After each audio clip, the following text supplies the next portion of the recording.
Hey rockers, welcome back to the channel, man. A lot of you have been asking, and I'm going to honor the request for another Gigi Allen tale. Yep.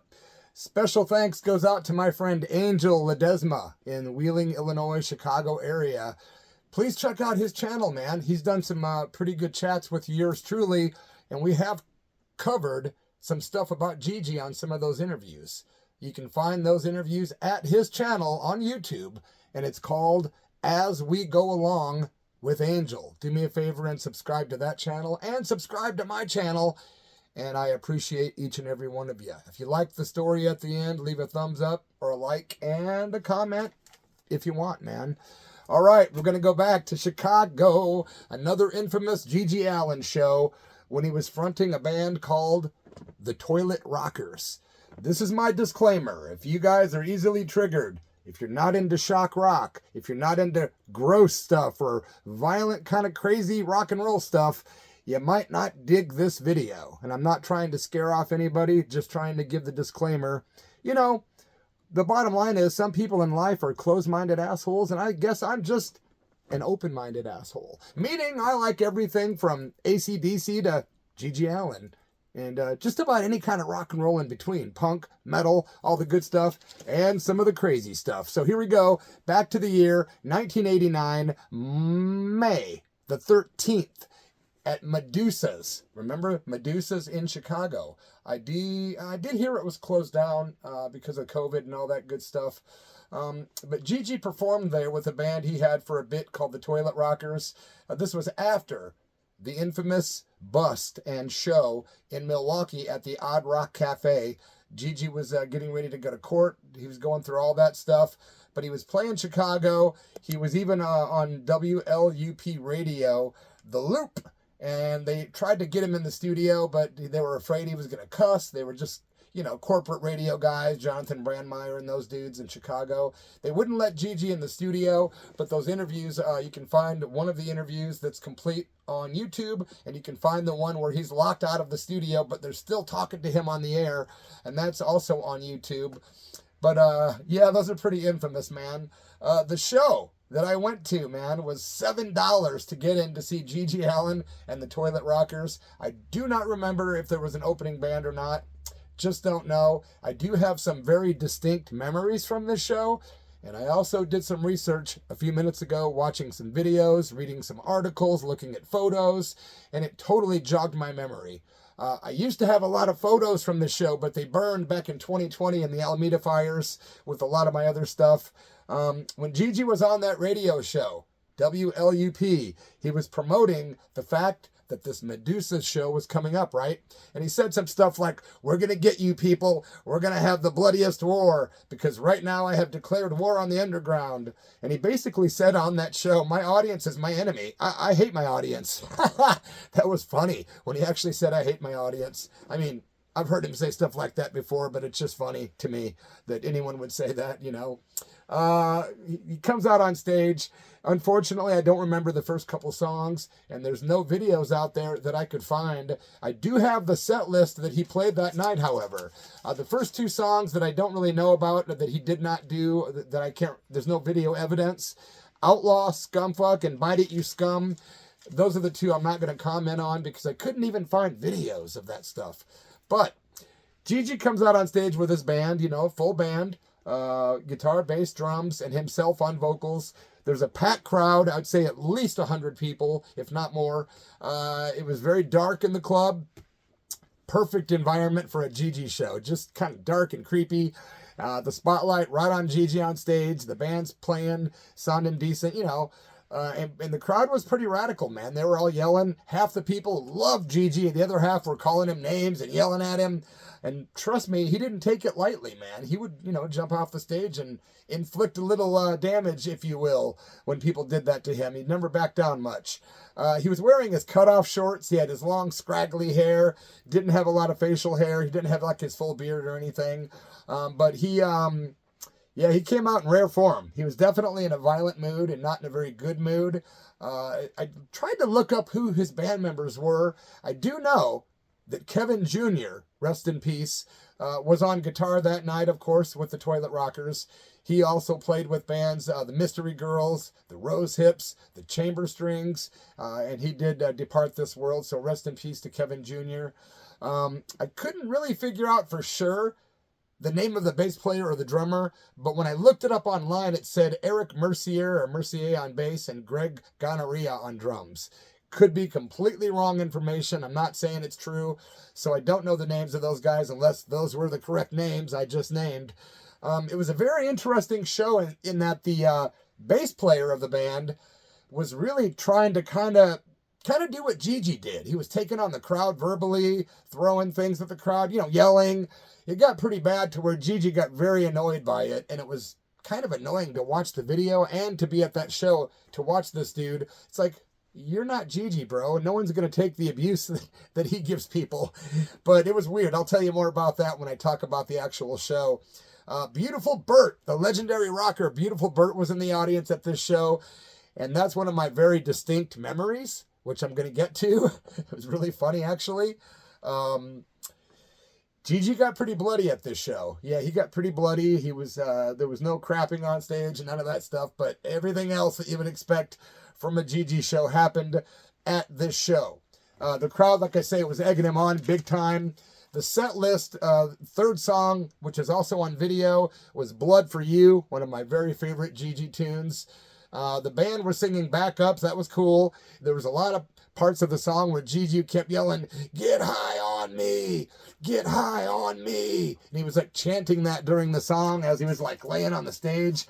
That was pretty trippy, man, to hear him saying that, At some point, too, Gigi jumped off the stage and was right in front of the crowd, kind of freaking people out. They're backing up a little bit, man. And some kid literally called Gigi the P word. It rhymes with wussy. Anyway, he called Gigi the P word. And Gigi but walked straight through the crowd, walked over and socked this kid and said, "Yeah, now you're the wussy." That was kind of funny because this kid, he asked for it. I mean, what are you doing? Dealing with a guy like that, you think you're going to get away with calling him a name and being 3 feet away? Not going to happen, man. But there was another guy in the audience, too, during Blood for You that had a big, like, white spiky hair, and he was dancing around so goofily. I just kept thinking, this guy looks like he should be at a Robert Smith or Cure concert. Like, what's going on? He was dancing around like he was in heaven during the even violent parts of the show. Maybe he was on some kind of weird drug. Who knows, man? But that was bizarre. After he did Blood for You, he did I'm Gonna Grape You. You know what I'm talking about. Yep, that's one of Gigi's most known songs. He proceeded to get completely insane, as you would expect. The crowd was loving it. The band was playing well. The bass player was copping an attitude. I think he was pretty buzzed on alcohol, probably. And I think Gigi rubbed off on him because he was being very obnoxious. And it was very obvious that Gigi was getting kind of sick of it. Like, this guy was almost acting like Gigi number 2. Like, I'll sit up here with Gigi and everything he says, I'll mirror him and I'll inflict my anger too on the crowd. Like, I'm going to back up my hero, but I'm going to take it a step further. And I'm going to let you know what Gigi said to him pretty damn soon. After I'm going to grape you, he did Expose Yourself to, well, you know what? I'm not going to say it, man, because that's something that'll get me demonetized and maybe kicked off. But Expose Yourself to blank. Beautiful Bert's in the crowd, right? Gigi's shorts come off. So he's completely buck naked on stage. He's tucking his penile section of his weenie between his legs. I could have just said penis. So he's tucking his man parts in between his legs and standing on stage, and it looks like he's got woman parts. You know what I'm saying? You can't see his parts. It was funny. I'd actually seen Gigi take photos doing that before, and I always thought that was freaking hilarious, man. I mean, I'm sure there's guys out there watching this video that have done that before, like when you were younger, just because it's funny, and looked at your girlfriend and said, "Hey, look, honey." Okay, I have. But to see him do it on stage, that was funny, man. Well, here's the funny part, man. While that was going on, the band was rocking. The guitar player, Kevin Jr., was doing some really sleazy, good guitar leads. Gigi starts ripping on some people in the audience, and he starts banging his head on the stage. And he's like saying, "One more and we're out of here." But then they did the song I'm going to tell you about, Expose Yourself to You Know What. So Gigi's naked. I look in the audience. I'm stage left. I'm literally in front of Kevin Jr. I'm looking to my right. There's beautiful Bert. Next thing you know, it's almost like something went off in his head and he decided, I'm going to steal the show. And he kind of did for a few minutes. Beautiful Bert, if you don't know, is a legendary punk rock and roll singer out of Kenosha, Wisconsin. He was a very large man. He probably weighed hundreds of pounds at one time, and at this time he did. And he got naked from the waist down, where I think he was wearing his leather jacket and a black shirt, but nothing below that, right? And then he turns around and picks up the mic stand, and guess where he puts it? That place where the sun don't shine. I don't know how far up he put it. I don't know exactly what happened. I wasn't, like my face wasn't down there with a microscope or a magnifying glass watching, but it was very entertaining.